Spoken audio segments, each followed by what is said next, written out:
All right, go ahead. All right, I think now you can see the slides. So my name is Dr. Diana Schaefer. I'm a clinical psychologist and I'm a trauma therapist. And over the last 15 years, I have worked with people who are suffering from trauma, from anxiety, from burnout, and many other mental health challenges. And during that time, I discovered highly effective approaches as EMDR and IMTT because for me, it was always like, I don't want to just talk about the problem because talking might make it makes that it feels better for a moment, but it makes no deep changes for the person's lifetime. And what fascinated me was that with these methods, it was possible to not just help people to cope better, it helped them to resolve all those underlying causes of their symptoms. And those results were so powerful that my private practice quickly became fully booked, and more people wanted to have access to those methods. And many of them were even willing to pay more because they experienced very big changes in so short time. But I realized no matter how many hours I work, I can only help a limited number of people. And this is why I partnered with Anton, an exceptional AI engineer, and together we created Serenity. And who Serenity is, she should tell yourself.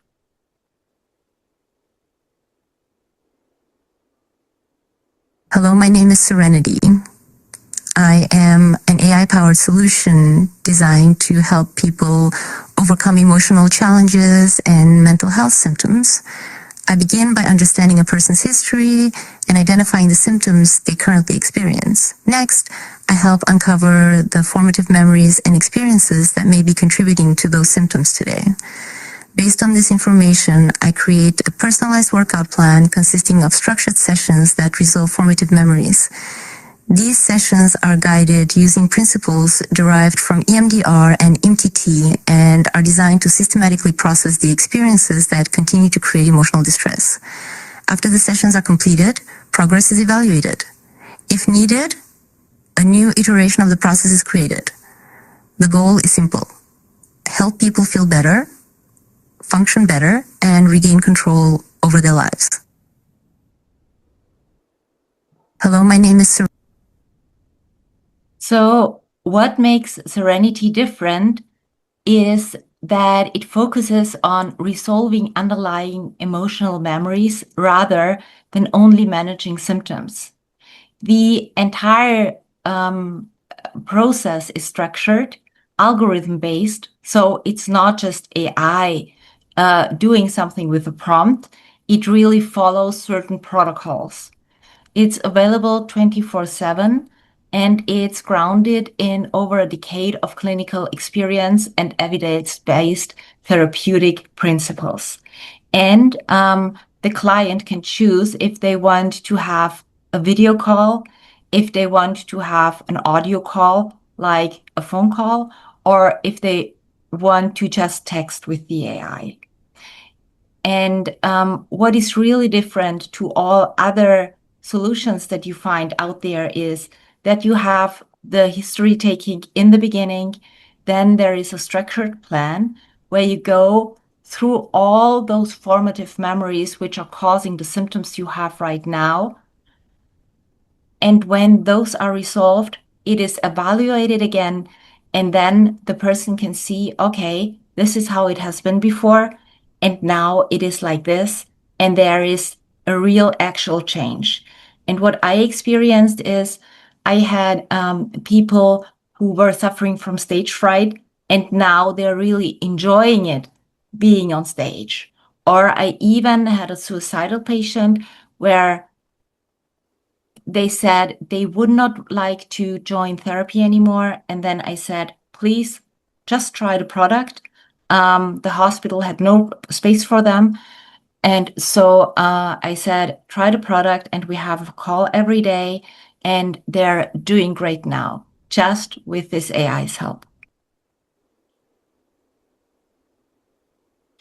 What is our go-to-market strategy? Our go-to-market strategy combines not just B2C and B2B, which is the first approach, that we have a customer base. We are also building a therapist network. And over time, Serenity will learn which types of clients benefit most from which types of therapists and will directly connect clients with matching professionals. So clients can find the right therapist faster and therapists receive referrals that are a strong fit for their expertise. And on the long run, this network also could be connected with life coaches, with diet coaches, with fitness coaches, with clinics to make a really good match based on the information the AI has. So why can we win? Our advantage comes from the combination of deep clinical expertise and advanced AI technology. We are building specialized models based on unique therapeutic protocols, memory systems that allow Serenity to remember and respond consistently, and growing ecosystems of users, therapists, and clinical knowledge.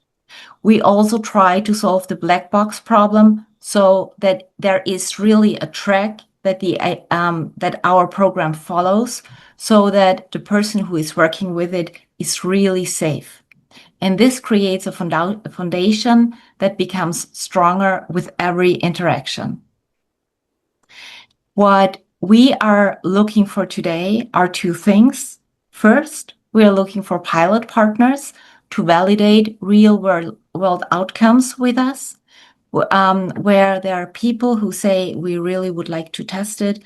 We are this kind of client base. We are interested in collaborating, and we are also interested, if that works well, to collaborate on the long run. And second, we are fundraising right now to accelerate development, clinical validation, and market expansion.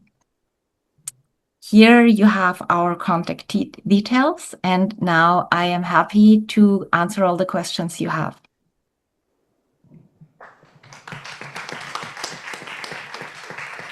All right, questions? Thank you very much. Can you hear me? Yes, I can hear you. Thank you very much. So you mentioned, for example, one of the patients had like... Could you please speak a little bit louder? Thank you. Can you hear me now? Yeah. Yes, now it's better. Thank you. So you mentioned like earlier, one of the subjects you had had the suicidal thoughts or ideas, right? Yes. And they tested the system. So in case of such cases, you had like a patient and they had like these suicidal ideas. Do you have any safety mechanism just to send them, for example, to a real therapist or something? Like, does the AI triggers something like that, or like warning or something to you? This is number one. And number two, what's your liability framework in that sense? So for the safety mechanisms, we have some guardrails implemented, then that if they are activated, it is the person is referred to a hospital, that they get the address of a hospital and clinics which are close by that say, please reach out. However, what we want to do on the long run is that we have this network of therapists, and if people are suffering a lot or they have suicidal ideations, that there is a direct connection to a professional that can help. What we also have is the human in a loop, which means every protocol which is tracked, which is created by our system together with the client, will be reviewed by a clinical professional. And yes, this will allow to be safe there. All right, one more question. Yeah. So do you have an MVP? Because the thing that I noticed was the AI that you displayed is a little uncanny, a little bit, it didn't seem human. And have you thought about issues with the adoption and making people feel comfortable? Because the therapy is a very personalized experience. And, you know, I've run into a lot of initiatives just trying to get people to adopt in the first place. This is why we are fundraising, because we want to improve what we have so far. This is how the AI looks right now, but it is just for the prototype we have so far. We have a small beta where we are getting feedback from how people react to the video, how they react to the voice model, how they react to the text, how the outcomes on a symptom base are. But we are still pre-seed, so we are in an early stage, and we are working on that it becomes very human on the long run. What's the biggest risk that you've seen so far that prevents that adoption and prevents people from wanting to engage with the AI? Thanks for your feedback. One last question. So I'm curious. So based on my understanding of EDMR, you require like a special type of license to be able to practice in that field. How do you sort of seek to acquire that for like the AI model itself? And how will you handle the idea of hallucinations in your model when you're seeing a patient and it's just hallucinating and it's doing a very triggering type of treatment for like PTSD? So here, what is very special in our model is we are combining EMDR and IMTT. IMTT is a certain therapy approach which is not as risky as EMDR is, which is some kind of interweave technique which calms down emotions a lot. So this makes everything more safe. And also for the beginning, we are not working with the clinical population. We are rather having a wellness product, which is using eye movements to calm down experiences, but it's not using the full EMDR protocol. On the long run, we want to have all those guardrails. We want to have the black box problem solved, so we can be safe that the AI does the same thing that a real therapist would do. But here we have to do further development. And for now, it is for a stable population. For example, for people who are suffering from low anxiety, who are suffering from work-related problems, but not from really severe post-traumatic stress disorder. And that we are safe here. We do testing in the beginning and exclude populations where we know that it's not safe enough. But that means we are using the neurological principles of EMDR right now, but we are not doing exactly EMDR. And you don't plan to escalate this further to a clinical population, correct? This is the plan. We want to escalate it to a clinical, and we also would like to have FDA approval. But this will be our research project for the next year, and our prototype doesn't have this implemented yet. All right, thank you very much. And we're moving on to our last pitch. So thank you to MindSpring.